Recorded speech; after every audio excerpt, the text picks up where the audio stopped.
नमस्कार. बारामती लाईव्ह मध्ये आपल्या सर्वांचे स्वागत आहे.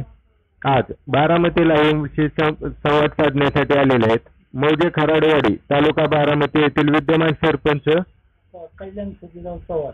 नमस्कार सरपंच साहेब, बारामती लाईव्ह मध्ये आपले स्वागत आहे. तुम्ही आमच्यासाठी वेळ दिलेला आहात. तर सरपंच साहेब, खराडवाडी सारख्या दुष्काळी पट्ट्यातील ग्रामपंचायतीमध्ये सरपंच होण्याचा योग तुम्हाला कशामुळे आला? आरक्षणामुळे सरपंच झालो, बिनविरोध बी निवडून आलो आणि आरक्षणामुळे सरपंच झालो. खराडवाडी सारख्या गावामध्ये सरपंच पदावरती काम करतानाचा तुमचा अनुभव कसा आहे?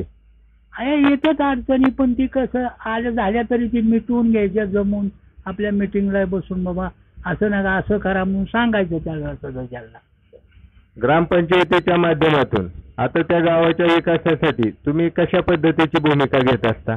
आम्ही डायरेक्ट BDO साहेबाकडे जायचं, आपलं तक्रारी अर्ज काय असेल ती मागण्या करायच्या, तिथून मंजूर होऊन येतं दुष्काळी भागामुळं वाळेला खराडवाडीला.